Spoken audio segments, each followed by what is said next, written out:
I love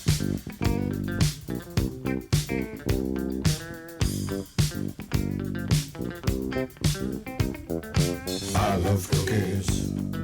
I love cookies. I love cookies. I love cookies. Welcome to Cookies, the world's most influential basketball podcast. I am Ben Detrick. Jordan Redaelli is on vacation. And Andrew Kuo is also on vacation. No. What? Hold on. This is coming through my headset now. Andrew Kuo doesn't take days off. How are you, Andrew Kuo? I feel incredible. I feel amazing. I was up late last night, maybe till 5 a.m., watching YouTube videos about people traveling to Portugal and Taiwan. It was insane. What a night. It was big time. It was a big night at the Kuo house, man. Thursday is the new Friday, and you know what? TGIF, bitches. The weekend is here. Thank you to Charlie Ward's best friend for this wonderful day. So thankful that we made it to another Friday, man. So what does the weekend hold after your big Thursday night? Well, I canceled my grocery run because I went out the other day to get groceries. So I jumped the gun on that. So I'm good to go. Yeah. I'm good to go. I had to do that because I wanted to see if my Chinese dollar store, the Chinatown dollar store, was open, and it was not. I thought it was just closed on the weekends, but it looks like they're closed indefinitely for every day, which bummed me out. So yesterday, we did not talk about Horny Thursdays. And unbeknownst to us, in our recent discussions about whether or not Thursday was the horny day, yesterday was apparently the National Day of Horniness. I did not know this was a holiday. But is it a coincidence that it falls on a Thursday? I think not. I think not. Shout out to Keith Van Horn, the reigning governor of Horny Thursdays. And, of course, Jeff Hornacek, the grand... the treasurer. the grand visor. Hey, will he ever coach again? Who knows? Who can say? Who can say? How are you feeling? What do you got planned for this weekend? This big. Yeah, this will be good because I'm opening America back up. So, yeah, I'm probably going to go to a couple birthday parties, maybe, Nice. The opening of a friend's restaurant or bar, probably play a few hours of pickup ball. Yeah, I mean, I'm back. I'm just going back to normalcy. Incredible. It's Yeah, incredible. yeah. Let's open America back up, man. Liberate Michigan. Liberate Greenpoint. Liberate my local pizza shop, man. Liberate myself. This is going to be incredible. I mean, we're back. Right? Isn't that what I've heard? We're going to come back stronger than ever. We're just going to lock in. Oh, I'm sorry. I'm hearing something through my headset again. Oh, it looks like New York has been canceled for the next month. Are you talking about the city that always sleeps? Snooze Town, USA. Nice little sleepy town, New York City. The big sleep. That's right. Yeah, New York City we don't have tests, we don't have masks, but we have a bit of a new normalcy, man. I feel like we're settling into a routine that is frighteningly comfortable. Is comfortable the wrong word? Frighteningly help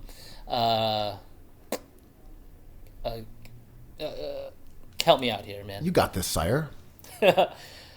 Expected?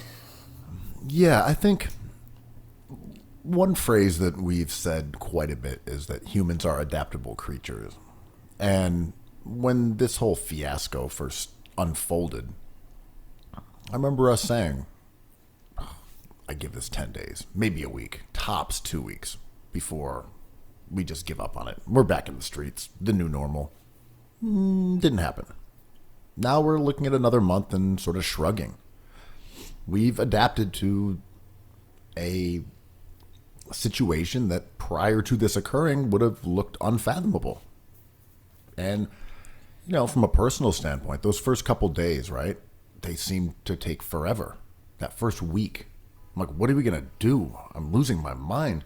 And now I feel like we've settled into a routine, as you suggested, where the weeks are starting to sort of glide by. And I can't say I even like it more this way. Because now you're sort of looking at it as time lost in a way. I don't know. It's strange. Because I don't have the same anxieties and the same sort of sense of, oh, I have to see what's happening in the news. What does this mean? That I did a few weeks back. Kind of look at the death count every now and then. Otherwise, just, plod on. But, days have started taking their quarantine routine. You wake up, you might do a Zoom meeting, you do the same kind of work you were doing, but at home. You order food or cook food. You stay inside instead of going out. Maybe you figure out a place to go jogging and avoid being citizens arrested. Things have just sort of settled the dust has settled. And now we have this lame ass routine in the way that we live. And to me, that's almost more of a bummer. Dude, the idea of wellness keeps on shifting. I feel like hour to hour. But I was thinking about this a lot last night. And the way I thought about wellness and the idea of wellness months ago, a month ago, 3 weeks ago is so different than the way I see it now. And now it's just take care of yourself and listen to what your brain and body are telling you, because this is a weird form of sensory deprivation, not literally, but there's things that have been removed from our lives, like going out and seeing our friends and participating in an economy and all these things that we're used to doing. And now other things are kind of popping up. So it's sort of like eating something with your eyes closed. Now that we're in here, other things are kind of bubbling to the surface a little bit in my mind. And it's like a new state of being a healthy human being, which is constantly changing, it feels like. Bro, do you even align your chakras? So what are these things that are bubbling up in your mind? I want to know more, Andrew. I was trying to figure out if I was getting dumber. And to your point earlier, I was just my brain is maybe not getting the right stimulus from the world, where I cannot imagine doing these simple tasks that I was used to doing before, which is April 15th happened and taxes are really complicated, and we have a few more months now because they gave us a new deadline, and I can't even imagine tackling that now because my brain is so atrophied from doing that crunching that I just have to reteach it to sift through my paperwork or whatever. I'm really good at making quick, delicious, naughty foods, but I am losing the capacity to I was thinking about, I was on a Zoom call, and I'm losing a little bit of my social kind of dexterity, and I'm kind of settling into this weird awkwardness where it feels like I'm a bit of a regressive person again. Sounds like an introvert. I mean, aren't we all? But yeah. I feel like I'm just getting stronger. You probably are. Just getting more and more mighty in isolation. Have you been doing prison exercises? Oh, no, I don't mean physically. Mentally, I've Same never thing, been man. sharper. Say the leg bone is connected to the brain bone. No, I think what's bumming me out about these routines and becoming acclimated to this lifestyle is that it doesn't include all the things we like. And I think that's the sucky part. Where you're yeah, just another regular work day. Went and did this, got my laundry done, handled my errands. Yep, tomorrow I'll go and do this and blah, blah, blah. I'm living like normal, except that I don't go out. I don't see my friends. I don't do this. I don't do that. I don't do anything that I consider a joyful part of living in, say, New York City. That's just been stripped away. And now we just have the normalcy of a routine that is the life of a loser. And we're lucky to be in this situation, but and they've asked us, our governors and our hospital workers have asked us to do exactly this, to stay home and just deal with it. whatever you're going through, just please stay home. And we are dealing with it, and it's kind of a privileged position to be in, but also it presents challenges that I think no one should ever shame or, undermine. It's real. I mean, for sure, I'm not complaining about my situation in comparison to that of other people whose health is jeopardized by their job, by their ability to feed themselves and their loved ones, people who are sick, etc. I'm not even complaining. I'm just saying that to me is a difference between when this first started. It's no longer interesting. Now it's just like, it's just loser shit. Honestly, I gave Corona a shot. Nah, it's not for me. Right. Not my bag. Liberate Minnesota. Yeah, can we rebuild Corona? Can we break it down and redraft Corona? Because I'm not really happy with this version of it. Could, in a better situation with better coaching, could Corona have become a better virus? If we value different priorities in this Corona process, would we have a better version of Corona? All Corona was doing was spin moves and mid-range jumpers. If Corona had learned to handle the ball, shoot threes, it'd be a much more exciting virus. This Corona's so obsessed with names. Clarence Weatherspoon, Keith Van Horn. Oh, all these big names. Why don't we value the young Corona prospects? I think it's just the Okafor of novel coronaviruses. This Corona is selling second-round draft picks. There was one thing that kind of struck me, is that we talk a lot about the changes in New York, and these will happen in other urban centers around the country.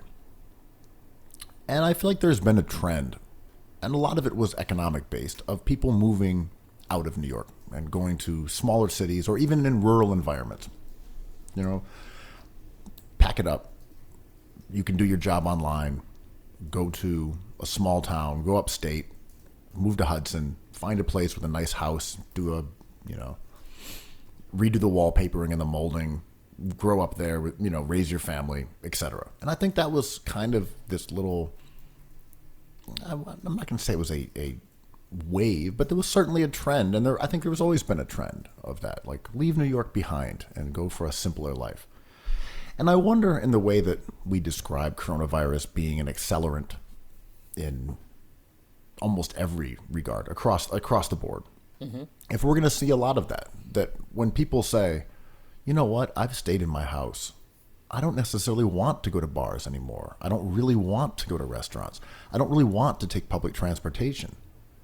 I want to be outside of New York City with, my husband or my wife, my partner, my kids. I wonder if coronavirus is going to throw lighter fluid on that trend of just leave America, leave New York.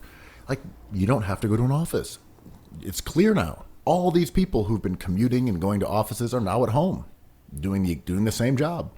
And you're like, wait a minute, why don't I move to Asturia in Spain? Get a bunch of land, have a farm, grow vegetables, teleconference. I really do think you're going to see a lot of reevaluation of not just New York, but other urban cities.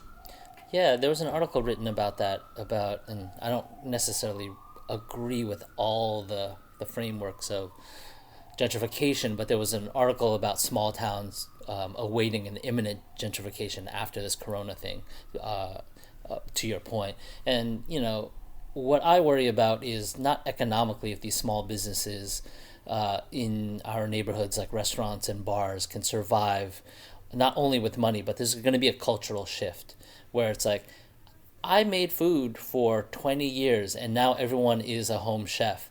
Is my business, if everything comes back with the government's help, is my clientele going to dwindle by 20%? That would put me in the red, Or are people, to your point, going to stop going to bars as much, being that's not only not safe, but we can have a beer on Zoom, and there's other ways to date people online, and it's going to be an accelerant with that technology kind of taking over the place of actually being somewhere. Exactly, and I think the key indicators here are specifically people not having to work from an office. Because once you take out having to work somewhere and you take out, I don't know, going to a concert, going to a gallery opening, going to a sporting event with one of New York's only NBA teams. If you take those out of the equation, then why would you be here? Yeah. If that's just not your cup of tea. You're like, you know what? After coronavirus, I'm just uncomfortable in big crowds. Just not into it. It makes me feel icky. It makes me feel anxious. I also don't want to get on a subway, and I can work from home. Why am I in a little apartment in Sunset Park? Why am I sitting here in Ridgewood?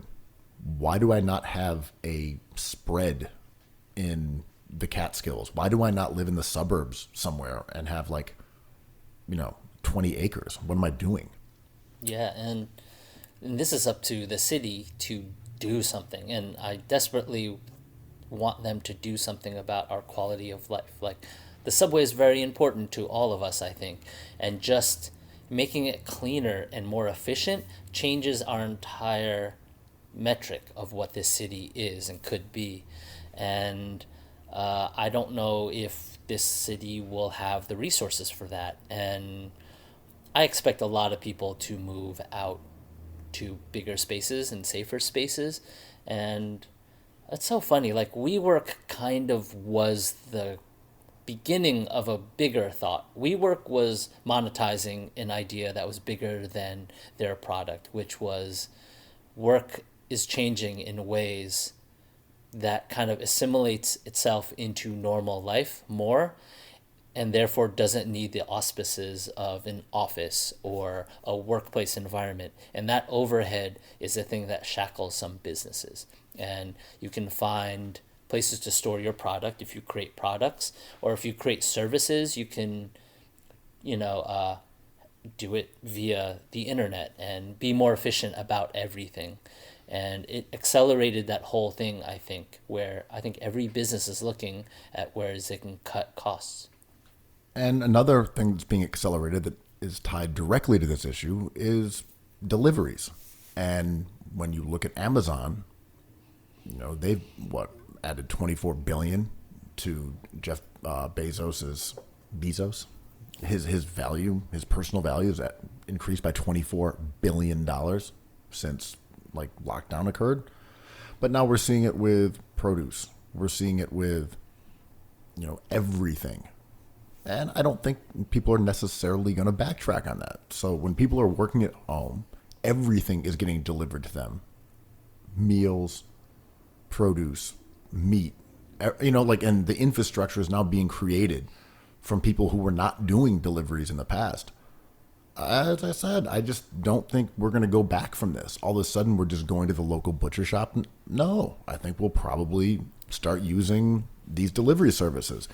And once you start eliminating the reason to have local bars, local restaurants, local fishmongers, local butchers, local bakers, because now everyone's got a sourdough starter kit, then you're kind of talking about fraying the fabric of the urban experience. I think that's definitely something that can happen. I almost hedge on the idea that this is going to look a lot like our life before this. I think. I'm not even being Pollyannic about it. I think human beings know how to do what they knew how to do before better than changing. So I think we're going to see a shift, no doubt. But it's going to look a lot similar. And where the damage is going to come is when you talk to business owners who deal with stats and money, being like, yeah, it looks like people are coming to buy my butchered stuff, but I'm down 40%, but you just don't see it. And I need to change. And it's going to be, it's going to be on the fly a little bit. You know what I mean? I completely agree. People will go back to their version, their semblance of normalcy, and will be like, remember that wild corona thing? That was nutty. Yeah. But the underpinnings are not going to be there. Because if you're talking about automation, companies are going hard body right now towards automation. Mm-hmm. And this is, again, an accelerant. We can't have employees.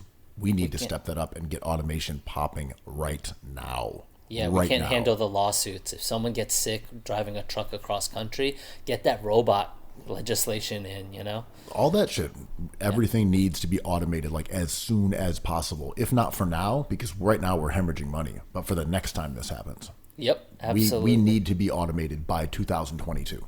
Yeah, there should not be a key food checkout line with workers there. We should be able to just walk in and out. Like, have you ever used one of those Amazon shops where you just swipe your phone? You just take what you want and walk out because there's like 50 cameras looking at you? No, but that's going to be the new thing. They'll be like, hey, in the name of safety, we've eliminated cashiers. And everyone will be like, yay. Yay, we've gotten rid of those disgusting humans. I mean, it's going to happen. It's just a matter of how fast. And I think unavoidable. That's what we're saying here, right? I mean, that this is the accelerant. Mm-hmm. And I totally agree with you that we'll be like, New York is back, we're all going to the bar, and everything will look kind of normal. But like, the structure will change. Yeah. And it will push everything in directions that we did not necessarily want it to go, and push them in those directions with speed. Yeah, it's not sustainable, but it will look similar, which is basically what the Knicks do every season. I really want a while out. Yeah? I'm missing a good while out. What would be your ideal a whiling out scenario? I don't mean, let's No. steal a cop's gun. No. That's funny that you went there first. I was like, drinks 8 beers? Right, no, I'm saying, dinner at a restaurant with a whole bunch of friends and other people dropping in, and then you walk to a nearby bar and everybody drinks too much, you pile too many people into a cab, then you go to like someone's house. I just mean like those really good New York nights where you're just sort of like, oh man, that was a reckless night. What were we doing? I miss one of those. Everything is so considered and a cause for fear. Oh my God, I can't be around that human being, and I gotta go wash my hands. They've been compromised by a doorknob. Like, I just want to go back to not thinking about your immediate surroundings as being threats and the people around you being too close. I miss that though. Just the mindlessness of a 6 a.m. night. It's interesting. I miss those nights too, but I don't want to relive them. I stopped doing that maybe like 8 or 9 years ago, 6 or 7 years ago, I don't know. But I lost my taste for that a bit. And I look back on it and I'm like, those were the best nights when we were just like chasing DJs. I heard someone's performing here, piling into a car, and it was awesome. And I guess if we talk to our friends who have kids, they would have a take on this.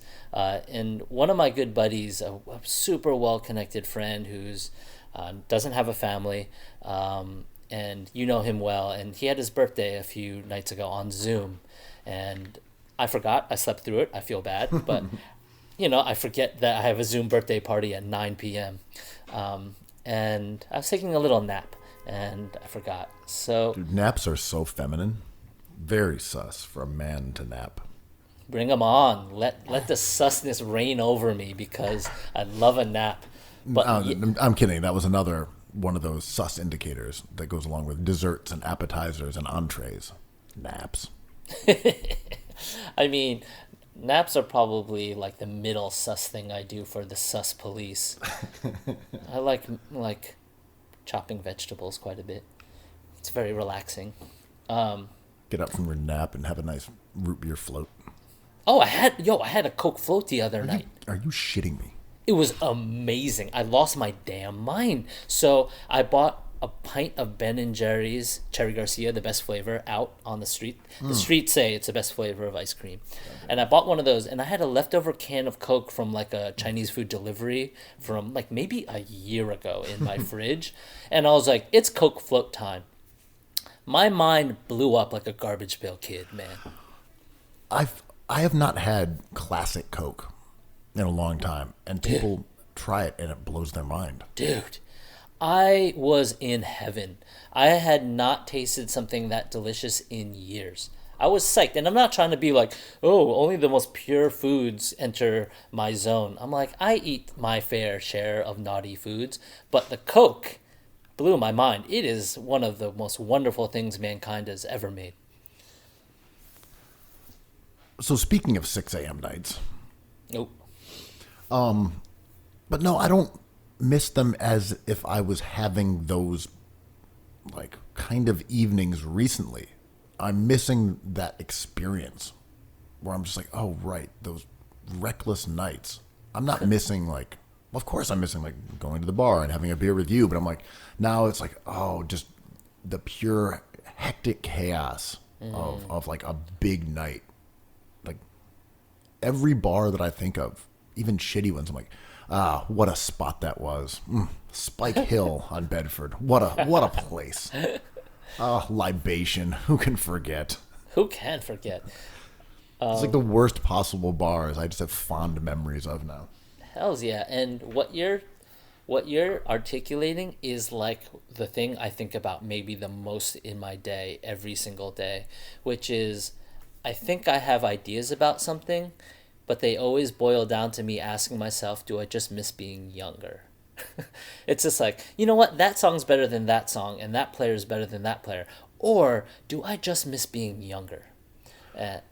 Well, sure, but I'm speaking specifically right now. I think those things are dovetailing, right? For sure. We're like, oh yeah, I don't do the same fun stuff that I used to do, and now I can't even do the unfun stuff that I want to do. Right. I mean, I can't even have a lousy night out. Yeah. My typical garbage night, I can't even do that. Well, yeah, getting to my friend's birthday party on Zoom, I expected all of our homies to just be flooding that Zoom. So, I woke up from my nap and kicked myself for missing it, and then tuned in to Instagram to see who was at this party. And all the people were people who didn't have families, who, still hang around the bar, but maybe don't have like jobs and maybe went to sleep already. And I'm like, oh, this is a very different image of what I had in my head. And all these people are amazing. I love them all. But I was like, these are the people who would still be at the bar on Tuesday night as well, So you're saying it's authentic? It was pretty authentic, I would say. Yeah, for sure. Because the people who didn't go to the bar anymore just weren't on these images. I miss them. I think people are dealing with the fraying ends of society in their own way. And it goes back to what we were talking about, where you don't really know how people are feeling until they tell you. And at the same time, I'm here like, oh man, I wish we could go party. And you're like, I wish I could go eat dumplings somewhere. Oh, I do. And then you see, guys like David Brooks, the columnist from your boy, the New York Times, your man's. My guy, Dave. Your man, D. Brooks. D. Brooks? He had a column talking about how, this is a time for the coddled millennials to embrace hardship. And, you also had a column in the LA Times by another writer who seems to be from a similar age group as your guy, D. Brooks. My boy. Where he was railing against, people wearing sweatpants while they're working from home. And they kind of fit together into this idea of like, society's falling apart. And let me tell you why you should be behaving differently. Here's my take on how to prevent the crumbling of society. Because I look at it and I'm like, it's the federal government. If you're a weirdo MAGA dude in Minnesota, you're like, liberate me. It's the Minnesota government that's at fault. But these guys, these boomers, are like, it's the millennials' fault. They've somehow targeted the millennials. So let's start with I don't know, which one do you want to start with? Adam Shorn. Let's start with the sweatpants. Okay, so Adam Shorn is the fashion editor for the Los Angeles Times. And he wrote a story basically railing against the demise of business casual attire. That if you are on the clock, and you should be dressed as if you were at work, even if you're on your own couch. Wouldn't you say that was the gist of it mostly? Yeah, and he showed a picture of Anna Wintour with a typical Anna Wintour top, but like athleisure on the bottom. Like, we cannot unsee this. And he almost was workshopping the idea that it might be fraudulent. It might be a fraudulent representation of your work life and how you feel. And before we fray too far away from normalcy, we should rein it in and maybe not celebrate sweatpants as much. And what do you think? He has a point. I don't want to immediately be like... athleisure cop. Well, his point is as valid as anybody's, and I know what he means. I had that whole thing about going to the airport and realizing like I wanted to dress better, because I felt better when I did, and I felt I represented the things I represent in a nicer way. But I think there's always going to be fashion cops out there, and that's the whole rule of fashion. That's the iron rule of fashion. And he had to shoot his shot. This is going to happen continuously. But instead of just being like, how dare you shame comfort and what people are going through, I'm like, okay, let's entertain the idea that he could have a point. And his point being like, we're better than this, everybody. Like, if we've established rules in the fashion world about what looks nice and what doesn't, and what's workplace friendly and what isn't, then like, let's act accordingly and be kind of our better selves. And I can handle that, but also sweatpants are very comfortable. I think his message might be better received if he was not the fashion editor at the Los Angeles Times, and his photo didn't look as if he manned the roulette wheel on like a Mississippi riverboat, because he's got like a goofy sort of like candy striped hat or something. Like he looks Keith Van Orn-esque, so as they say on the streets. If only. On Thursdays. But if he was more reputable or fashionable, I think people would say, oh, okay, let's hear him out. But everyone's like, who's this guy? Like, are we really listening to him? And you know what? I'm kind of with him to an extent.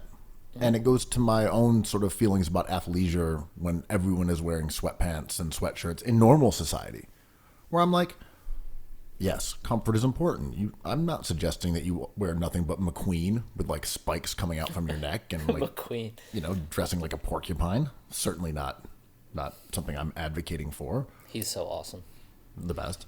Yeah. But I'm also saying that maybe there's a point here that we don't need to be slobs. I disagree with the point about if your employer is paying you to dress a certain way. Like, nah, man, that's a bad support. Yeah, that's some Joe Blow shit. Like, get out of here, Joe Lunch Pail. Like, whatever, man. That's some malarkey mania over here. Get out of here. I think it's more like in the same way if you would say, hey, maybe you don't let yourself physically fall apart. Eat good food. Try to get some exercise if you can. Maybe we shouldn't all just dress like slobs. I think that message can be received, and I'm kind of with that. Like, yeah, you can be comfortable, but like take a little bit of pride in your appearance. Why not? And it'll make you feel better. I think that's an okay message. I'm not even saying like don't wear sweatpants, don't be comfortable, but I think the messaging shouldn't be about like working from home. It should be about like, hey, fashion still matters, style still matters. Get your quarantine fit pics up. Like, look good. I think that's kind of cool. Even before this quarantine stuff hit, I would notice myself taking a little bit of a dip, and I would just change up what I wore, and I would just decide to wear like nicer, cleaner things. Because a lot of my days were just going from my studio back to my house, recording cookies, and what a time. What a time to be alive. But I would feel kind of myself sliding a little bit in my brain, and I would put on a clean button down, a new pair of pants, and like cleaner shoes, and it helped, man. It was as simple as that. I just felt better about myself just for a little bit, and that is certainly relevant to the Corona zone. And yeah, what he's saying, I think, is a nice idea, but he's saying with a little bit of judgment that we kind of recoil against instinctually.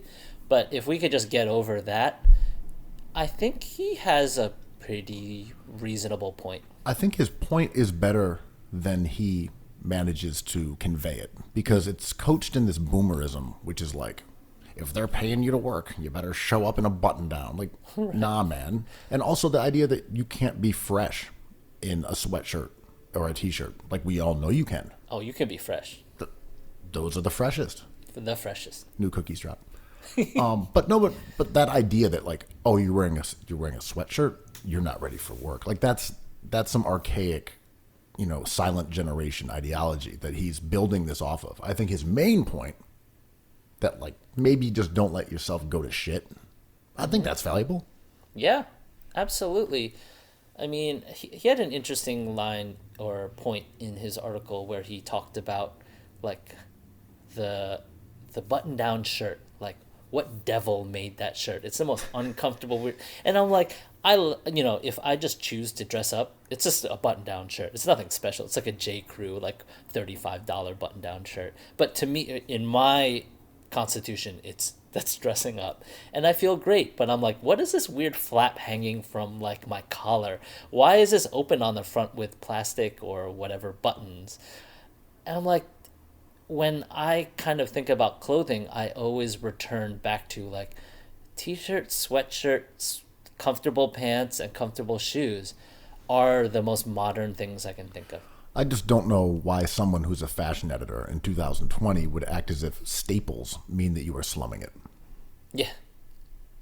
Like, maybe don't wear incredibly cheese-stained sweatpants. Yeah. Maybe don't wear Knicks shorts unless they are super baggy. I'm sitting right here. And they're paired with wallabies. Nice. Like, have some pride. You won me over. It's inevitable. I'm going back to this summer. It's happening, man. Let's do it.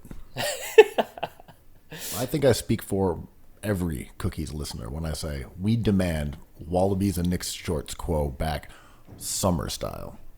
Get ready for those pics of fit. They're going to happen. Check out our gram. And then you had David Brooks as well. I mean, and this is kind of, I don't want to delve too much into his personal life, but it gets referenced a lot that he ended up marrying a millennial, so that all of these articles are kind of about his household. That's surely speculation, but it is a pretty entertaining way to read all of his critiques of millennialism, where he's like, all right, wife, days of coddling are over. Get ready for hardship. I rarely agree with any take he has, but I respect his level of trolling, because he drives people nuts. And I'm like, everyone's like, he should be fired. How does he have this job? He has job security and I don't. And I'm like, oh, he's crushing it. I mean, it's an opinion editorials, like, to be able to have this reaction every time he writes something, that's a skill right there, man. Look, the guy has written, I don't know, like 5 best-selling books? Yeah, he's awesome at what he does. It could be more. I'm just throwing up a number to indicate several, and more than several. The guy clearly knows how to push buttons and generate attention, and he's just doing it this way. I find him pretty harmless in terms of, because you know where he's coming from. It's an old dude with money who's talking about millennials being coddled. Like, okay. Like, why would you respond with rage to David Brooks? You need him. Jordan needed Ewing. Jordan, we need him to bounce ideas off of. And I don't agree with most of them, but also, right, like Gen X tranquility here. Yeah. I mean, we know his role. He's like the old, oblivious, rich white guy in every movie. Right. Oh, these kids today, they're so coddled. And it's like he gets hit by a pie or something. Yeah. So he's in his article, he basically lays out his new heater. He's going to close down your summer camp unless you come up with the money. He's talking about how the millennials should not be complaining because they haven't had to deal with real hardship. And this is not even real hardship, because his generation had to deal with world wars and other catastrophes. And, I'm not into comparing disasters to other disasters because everything's different. But, okay, that's acceptable. And then this is when I leave you at the bar and go hang out with my friends in the corner, It's like, I hear your point. I don't agree, but nice to meet you. Peace. Yeah, I hear that part, but like, how old is he exactly? 58. Yeah, he's a boomer. Oh, that's right. So he was born in 59. It's all right? state of mind. Is though. that the math I'm doing here? Don't ask me to do math, man. Remember, my brain is broken. Well, I guess, right. I'm saying if he was born in 1961, he really wasn't around for he wasn't around for really Vietnam. He wasn't around for, the, summer of assassinations and like strife and rioting. Wait. He wasn't there for any of that shit in terms of being a cognizant member of society. Right, he was alive. But he was an old enough child to experience that anxiety. Maybe so, but he didn't deal with it as an adult. So we're kind of Being an adult sucks. Well, I'm sort of saying he kind of hit the sweet spot, right? Like he missed the 60s, he missed the 50s. He didn't go to Vietnam. He was He's a Cold War kid. Yeah, so I'm trying to wonder when this he might have Gen X tranquility.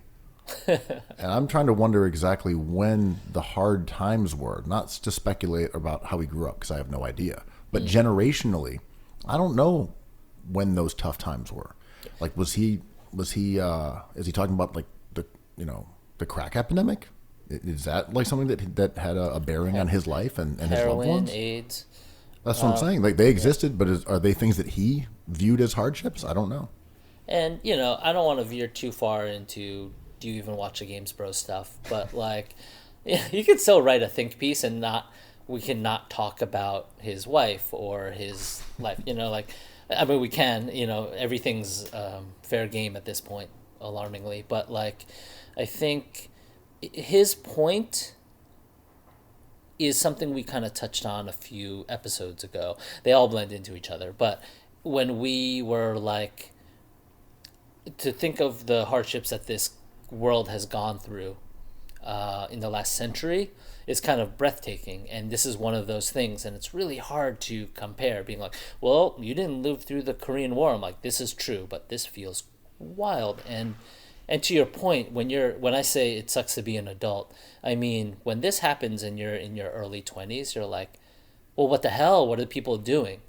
When you're an adult, you're like, oh, what are we doing? We're the adults in the room. Like, we're responsible for this action. And that's a really odd place to reside. This mostly just feels like youth shaming, right? It is, obviously. But like, yeah. Oh, well, you haven't been here on this planet long enough to understand a hardship, unlike me. Because I'm older. You're like, yeah, but what hardship are you talking about? Like, don't worry about that, man. We got to talk about these kids. They don't know hardship. They are coddled. They got participation trophies and avocado toasts. And you're like, yeah, I know. We know all the signifiers of the weak generation of millennials who are now up to 40 years old. I want to be a fly in the David Brooks household when this comes out and his wife is like, what the hell, man? And he's like, oh, I don't believe this stuff. This is just my job. Like, I don't believe it really, I like more thinking about it, there in the kitchen. She's like, oh, I can't even get avocados. What a pain in the ass. And he's like, I got the hookup. I got my avocado. No. He's like, I know. You told me that yesterday too. She's like, I don't know. I wanted an avocado yesterday too. Whatever. And he's like, okay, cool. And okay, time to coddle generation. I'm imagining the opposite, where he's like, I got so many avocados. I got all the White Claw. I'm just hanging like everyone. But when I turn on my work, when I take off those sweatpants and put on my button down, it's all business. I just like thinking they're all direct subtweets, like within the same living room. Yeah. What are you working on, honey? Oh, nothing. Just wait for this heater, honey. It's coming in fast. Oh, about to drop the bomb on wifey today. Boom. Coddle this. Yeah. I'm sorry. Coddle these. Yeah. Or maybe it was like the terms of agreement when they first met on their date. She's like, you're the worst. And he's like, no, that's just a thing I do. Really, I just wear sweatpants under this Zoom camera. And she's like, that's right. Well, she was his research assistant, so she definitely knows how the sausage gets made. Moving along, let's talk about basketball for a little bit. Love hoops. Love basketball. Is that yelling coming from my side or your side? My side, there's revelers outside, man. They're wilding out. Oh, that's right. The weekend is here. TGIF. What? Heading to libation. I've been getting a lot of this recently. I think there's like a certain crew of people outside my window who live nearby who really let the neighborhood know that they do not give a damn about your rules. Oh, respect. Yeah. I like that. Do They are living their best lives. They got the new Cardi playing. I like the music to that new Cardi. It's not bad, right? Like the beat. Yeah, the beat's nice. I love how Cardi enjoys these odd, like, sort of chippy beats. Yeah, I agree. Sound like Passion Pit or something. There's a very sort of I love that stuff. like happy, merry, Passion pitch shout out. Nice. digitized sound that reminds me of like the mid 2010s. Yeah, and remember that. Or mid like 2010ish. Yeah, even like the Game Boy movement earlier than that. Yeah. Like, it's cool. It's sonically it sounds good, but is it a game changer? I didn't feel like he did anything on that record that was particularly interesting. Yeah, I mean, it was kind of him using his high-pitched voice and just sort of, blipping along for 3 minutes. I didn't mind it, but it did not strike me as like the new single is here. Oh, yeah. Cardi's got one. And whatever vernacular you want to use about someone having like a new good record. To me, I was like, that's fine. I'll play it a couple times. I'm not irritated. Yo, to that point, I watched a documentary last night on Hulu about Who Let the Dogs Out, the Baja. It was pretty good, man. I did not know that was like a traditional American folk song. No spoilers. American. It's really weird. It takes weird paths through the islands back to the South, Middle America. It's hard to figure out. Wait, you mean like the Baja Men? Who let the dogs out? Right. Yeah. I'm saying the origins of that song take very many paths. Interesting. It's the Baja Men were not the authors of that song. That also makes sense. I can't remember. Was it tied to things like football? Of course, the Seattle Mariners. It's like it brings up a really interesting debate that the documentary didn't go fully into. Unfortunately, the documentary's theme was it's the friends you made along the way, which is fine. I like that story. But I wanted to get into the idea of authorship and when something starts becoming a thing. Because there's people who made these sounds that might be the originators of these sounds, but did the Seattle Mariners invent that song? It's really hard to tell. You mean by popularizing it, becoming the author of it? Right. There's a tradition, I guess it was a 90s tradition, where there were many DJ unknowns. And I was like, until one gets huge, and then there's one DJ unknown, But I only cared about DJ Honda during the 90s. I used to live like a block away from the Honda store, man. I went into the Honda store. I don't know if I ever bought anything in the Honda store. I might have. Orchard, frosted glass windows. Mm-hmm. Now that neighborhood's popping. Is it Last Lap, or is Last Lap next to the Honda store? It's right there, right? I thought it was on Lafayette, but I could be totally wrong. Oh, there was one there too. Right. I remember that one. Right. That was straight up Yakuza money, right? I'm not making any accusations against DJ Honda. I don't know why you're talking all reckless. He has no affiliations other than DJ Crush and who was on his record, Karis One. Was he on one? I forget. I think Tragedy Gaddafi did a good song with him once. Did Black Thought get on one? Maybe. But it was very serious rappers. I remember it being next to the Vice store. Oh, on Lafayette. Remember that Vice store had no bathroom? Vice started off very humbly. Ironic. I used to go in there, and my friend used to run the shop, and she'd be like, can you just stay in here? I've been waiting to go to the bathroom for the last 2 hours. And she'd run across the street to what is now a taco shop, but it used to be like a Greasy Spoon deli. Yeah, that's not really great for your employees. No, but they were on a shoestring budget. Absolutely. That was when they first moved down from Montreal. Mm-hmm. Good parties.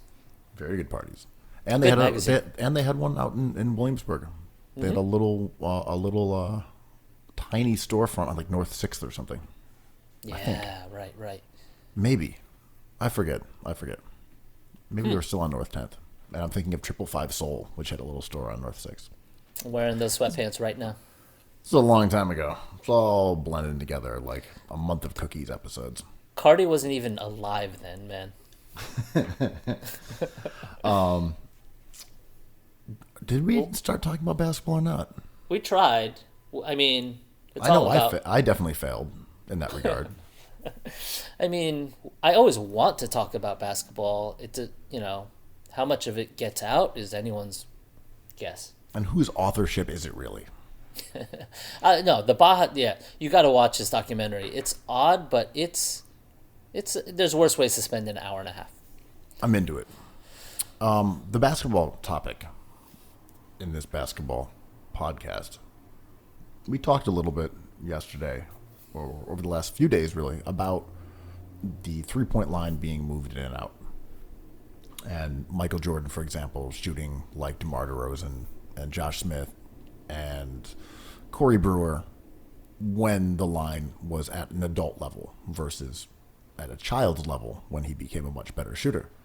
And we talked about how that would affect current teams, whether it was extended or shortened.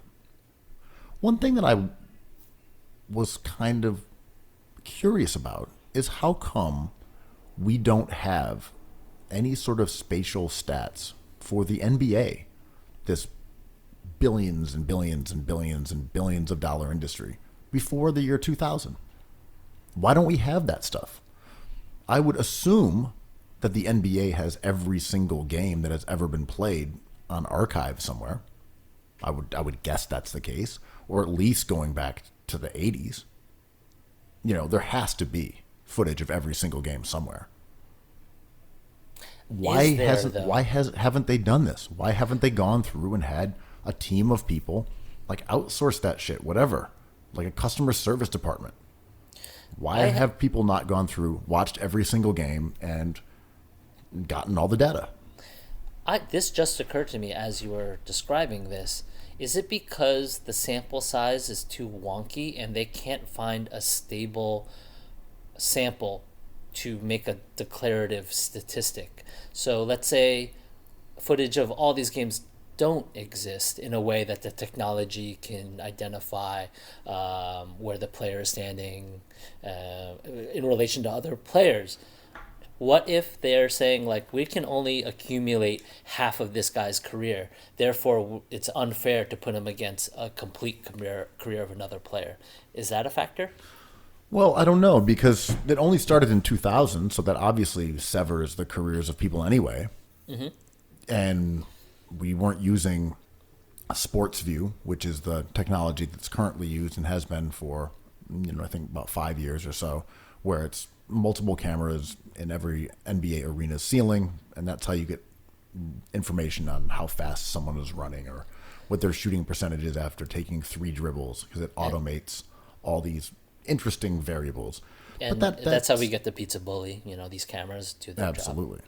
But that doesn't go back to the year 2000, which is when these numbers do go back to. So I'm just curious, what were they doing in 2000 other than logging it in real time that was different from 1997, from 1992? If we have those games, you could hire people to watch them and write down where every shot was taken and how close a defender was, if you really wanted to do it. Why don't they do it? They have so much money. There is clearly a demand for this information. Why hasn't a company done it? Why hasn't Cookies Hoops said, here's a project NBA, here's a contract. We'll go through and watch all these games while we're in quarantine. Sit there and watch them all and tell you where every single shot that Tom Chambers took was from. Money. They call them money chambers. I agree, and it makes me think about all these obvious things on Earth that we don't have. And in the microcosm of the NBA, we should absolutely have all this information so we can sift through these numbers. And to me, it's probably, if we dig deeper, it's probably about money, power. It sounds like a rap album, but What about respect?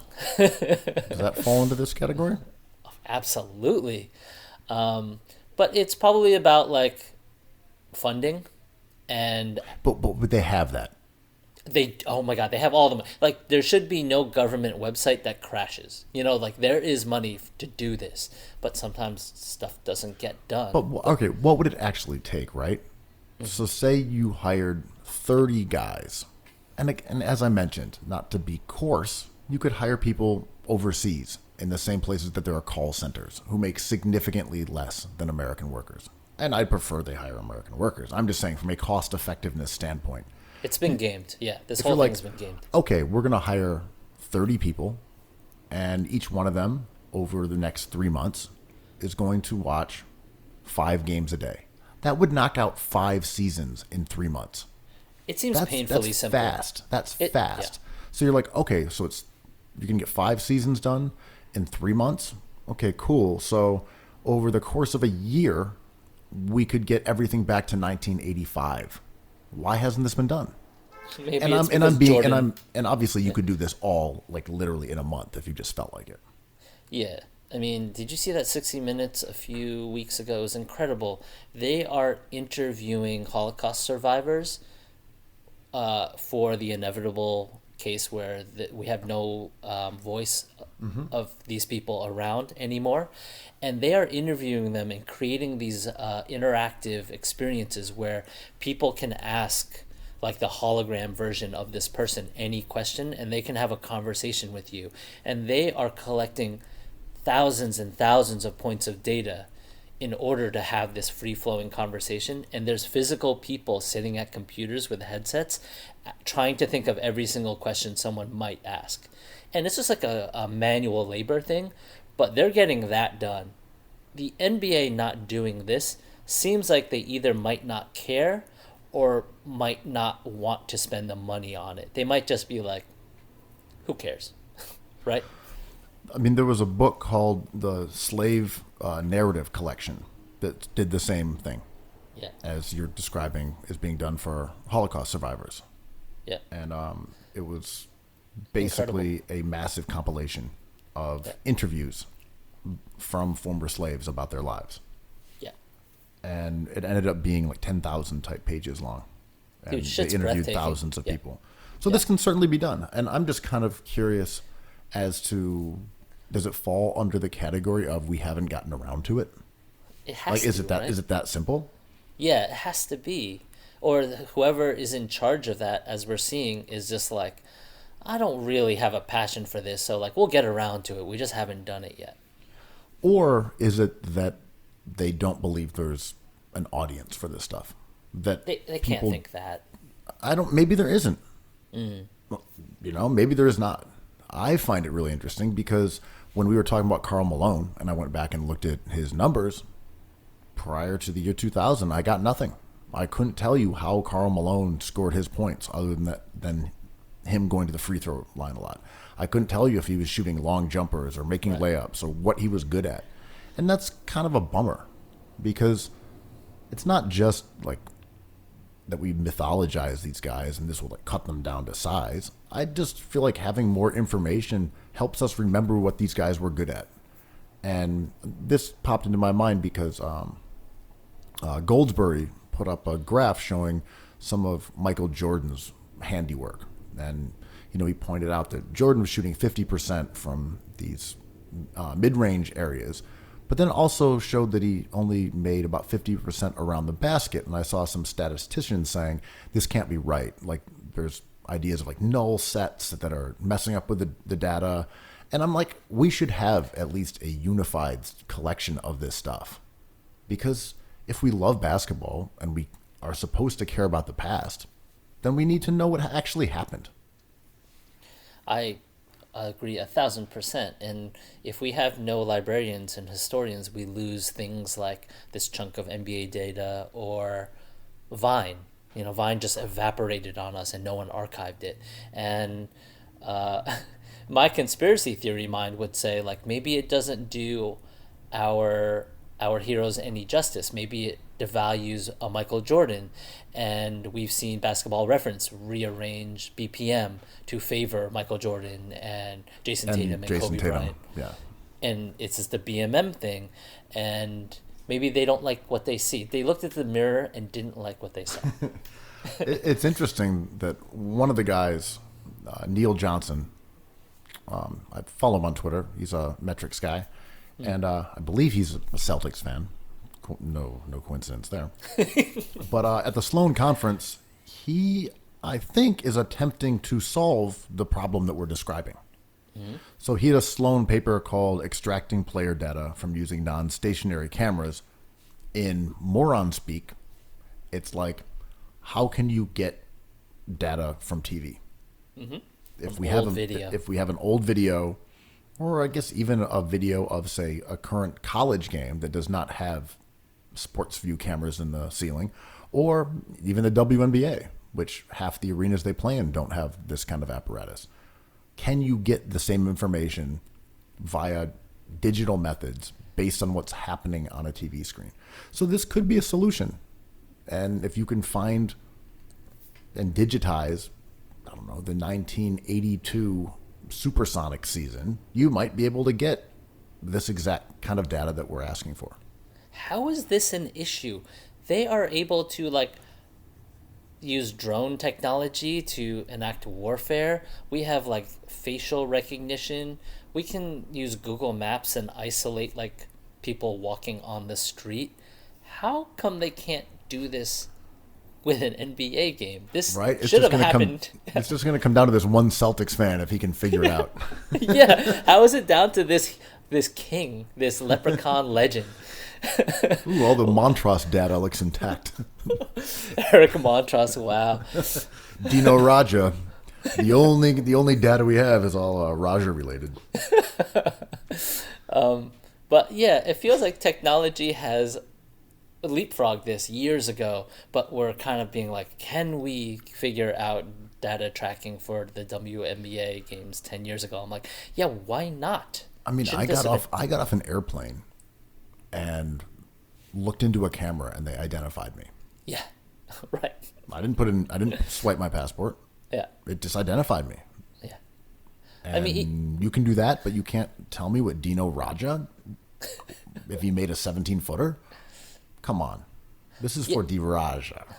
Yeah. Think about the Raj. But even the technology it takes to create NBA 2K, I'm like, haven't we figured this out yet? They have to deal with space. They have to deal with, like, player movement. And we see those players dressed up in those tights with those light bulbs all over. Like, we have the technology to spatially recognize, like, hands and limbs and feet. What's happening? My assumption here is that there's a room and it includes all the nefarious characters surrounding basketball. You know, obviously Adam Silver is one of them. And they're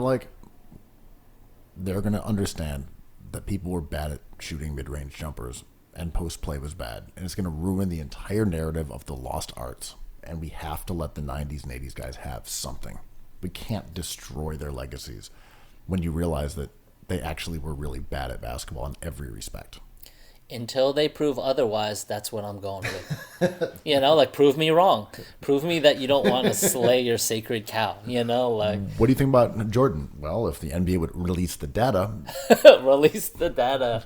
Maybe I would think he was good, but as it is, I think he sucked. He was a mid-range bricklayer. Release the point tapes. Release the data, Silver. I mean, right? We should be able to have this. If we have historians going back and relitigating the Baja Men and Who Let the Dogs Out on floppy disks and ancient technologies, we could probably figure out, like, shooting charts for 1970, right? That's all I'm saying. Just give us the charts. Just let us look at it. Just a peek. Yes, that was a bone. That was a few charts, man. A little horny Thursday special. Let's get those Hornacek shot charts in their entirety. Jeff and Keith are waiting for your response. Other basketball news. it turns out that after Jalen Green, who was the potential top pick in the 2021 draft. I mean, he still could be, but the best top prospect out of his draft class, projected for sure, is joining the G League's, I guess what do we call it, a pathway to professional something, success, professional greatness. Yeah, man. It's like the NBA bar mitzvah, man. It's like when these young ballers turn into adult ballers and they pay their societal dues. So the NBA is now using the G League to poach top talent from the NCAA. And another guy who is a five-star blue chip talent also is going to join him on the same G League super team in Southern California. So this is clearly going to keep happening. Their NBA has said, we're going to poach your talent. We're going to pay them. Fired. And what happens now? If you are the NCAA, what are your moves? The NBA kind of created this whole ecosystem. You've been corrupted. And now they're like, actually, fuck all that. We're just going to pay them. And you're like, okay, we're now the boy in the box. How do you counter? The NBA really fired some shots this week. After setting the whole thing up. Yeah, it's their fault, right? Like, they made the rules. And we talked about the NBA side of this yesterday. But today I kind of wanted to talk about the NCAA side of this, in that the NBA not only shot their shot, they did it at a time when the NCAA was at its most vulnerable. Not only with that HBO documentary about DeAndre Ayton and all that stuff that went down with him in Arizona, but also the cancellation of March Madness, and maybe the prospect of not having fans at games at least until 2022.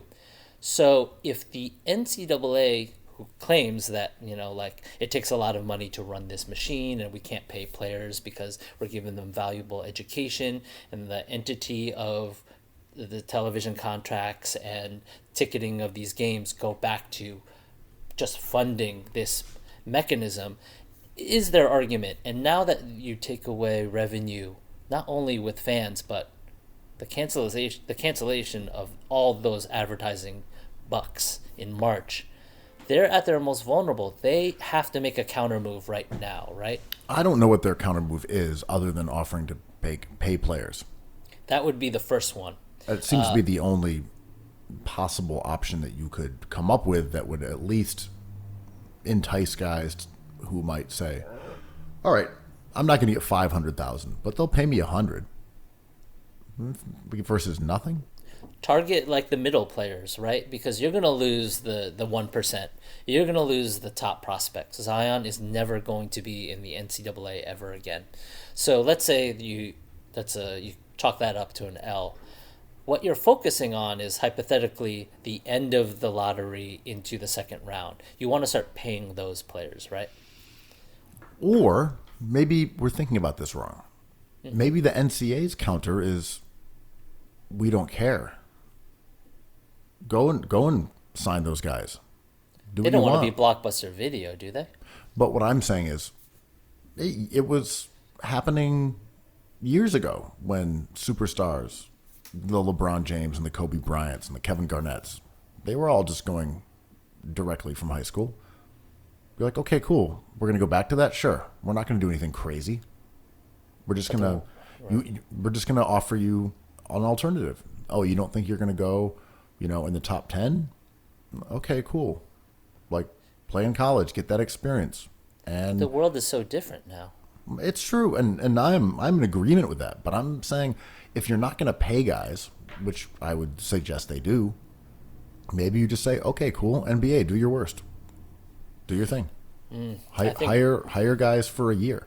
Because all we're really doing is delaying going back to kind of how it was, right? I guess. I do think this is a time of urgency for the NCAA, where doing nothing maybe isn't.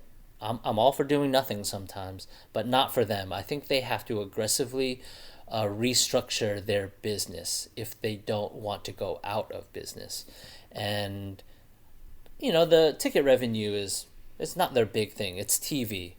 But I think the feeling and the vibe of a college basketball game is very fan. It involves the fans quite a bit. The Cameron crazies, the loud, the people rushing the court. Like, this is all part of their product.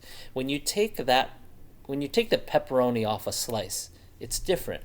And people don't want to pay the same amount of money for it. So, and it's still pizza, and it still fills you up, and a plain slice is awesome. And a cool March Madness with no fans in it is still going to be cool. But they can't do that as well as lose the best talent to the NBA. I think your point about them being uniquely vulnerable at the moment is 100% true. And the NBA has even more leverage when we do not have the memory from 2 weeks ago of heroics and buzzer beaters and a team winning the national championship and celebrating and dousing each other with sparkling grape juice or whatever they do. But we just don't have that.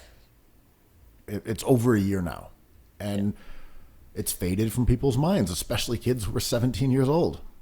Mm-hmm. They're not like, oh, that could be me. They're like, I don't really know. It's like, I was barely in puberty. Like, who can even recall a year ago?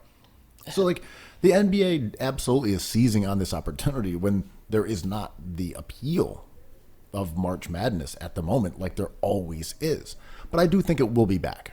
Mm-hmm. I do think you'll have the tournament. I would not worry about, like, the coronavirus impact going forward, other than, like, what it means right now to people. And yeah, to your point, we can have an awesome G League and an awesome NCAA in theory as well. I just think the fear, if you are the NCAA, is not just that the top 10 of the top 20 guys go to the G League to make money. You're like, that sucks. That took a lot of our star power away. But whatever. That's how it was when people would just go pro out of high school. That was happening anyway. I think the issue is that, like, what if 50 guys do it? What if 70 guys do it? Yeah. That's the real fear. It's not just a couple marquee names. Like, that stinks for TV. It stinks for, the name recognition and all that. But the real problem here is that if high school guys declared for the draft only had 60 slots, and that included obviously all the college players from 1 through 4 years of experience in the NCAA. So you would not get that many high school players drafted. You get a lot, but in this situation, you could just have all of them deciding to forego college and make between $100,000 to $500,000 a year and just playing with each other, and they all know each other. From AAU, they all know each other from leagues and like ABCD camp, Nike camp, etc. If you're a 5-star recruit, you're not going to the NCAA anymore. That's what I'm saying. It's pretty easy to convince them, like, all right, you're going to play here. It's better basketball. You already know these guys. You can choose where you're going to go, and you're going to make some money. Yeah. And, like, maybe you get 60 guys out of the draft class. And all of a sudden, you're like, wait a minute. We're only getting 20 dudes out of the top 50 anymore and going into college. Like, that's a little more brutal than just losing out on the LeBrons. Yeah, I mean, you might lose out on the entire first round, which is 29 teams, not including the relegated Knicks. But, like, yeah, I mean, I think, when you talk about Kobe and KG and Dwight Howard, that was a different time. I think we're more woke now. We know why we're mad at the NBA NCAA in clearer terms, right? And that's why I brought up the HBO documentary. There is an ethical, moral aspect to this conversation that wasn't around before. For sure. The landscape has shifted in the same way when we talk about politics, when we say, oh, we're talking about universal health care as something we need versus a pie-in-the-sky idea that was on the fringes. And it's the same thing here.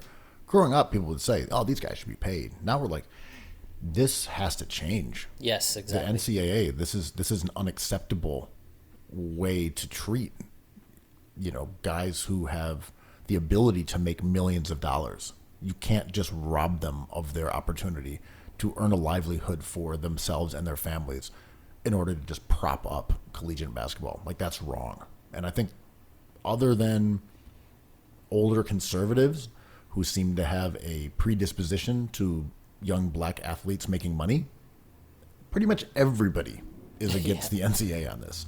Yes. Like, they don't have good allies, in this play for the love of the game, learn to be an adult, go and live in a dorm. Like, the cachet to basketball and the collegiate experience is now the sole jurisdiction of, like, hard body boomers.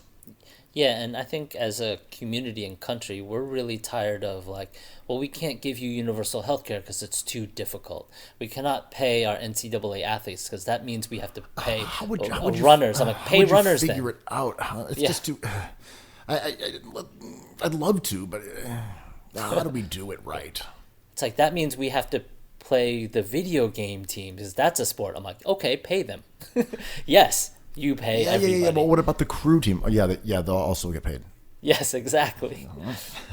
Yeah, figure it out. It's like, we worked really hard on this. I'm like, yeah, I would hope so because it's complicated and it's your job.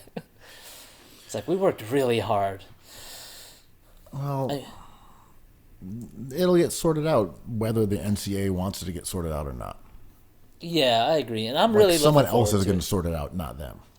Yeah, and I'm just surprised. I want to be a fly on the wall of many rooms, but I want to be around when Silver talks to whoever is in charge of the think tank with the NCAA, because it feels like they were in cahoots for so long, and Silver just kind of was like, nah, I'm done. Yeah, as we described the other day, this was the NBA's policy. It was clearly encouraged by college basketball, but the NCAA is not the one making the rule. They're not saying you have to play in college basketball for a year before you enter the pros. They can't control that. They can advocate, but they can't control it. And again, the NBA was talking about turning it up to 2 years recently. Yep. And now they've just reversed course. And as I forget who it was, someone was saying on Twitter that, the NBA obviously created a situation, but they're the ones who more or less also created the massive corruption in college basketball by instituting 1,000%. This policy. Oh, 1,000. I thought they were the same governing body for a while. They were just talking to each other the whole time to benefit each other. Right, and now it's like, oh, you guys are corrupt, gross. Okay, we're just going to pay people $500,000 a year instead of, playing in your college sport. And like, yeah, but what do we do now? Like, I don't know. I don't even know you, man. Yeah. I'm surprised what went wrong. Like, I want the oral history of this in 10 years. Like, what happened in their relationship that soured the whole thing? It's what you said. It's the perception. It's the moral compass spinning in a different direction that we are like, wait, the NCAA is bad. They are corrupt. This is unfair. The players don't like it. And now the NBA is like, yeah, you guys suck. Ew, gross. Why would anyone ever work with you? Yeah, come over on this side. It's much nicer. We'll pay you guys. The pathway to professionalism. It's sick. You'll love it. So much better than being on a college team. That's my naivete showing itself, because every time my friends break up in a relationship, I'm like, what happened? And they're like, oh, we just grew apart and got tired of each other. I'm like, does not compute, because I put them in this compartment of the NCAA and the NBA just working in unison indefinitely. And when they don't, it's surreal to me. Well, makeups to breakups for the NBA and the NCAA. Well, you know what? NCAA is going to have to glow up, man. Get your summer body right, NCAA. Get your shorts. Get your Wallies. And get ready to open America back up. That's right. We're back. We're liberated, baby. Liberate cookies. Cookies. I love cookies. I love cookies. I love cookies. I love cookies.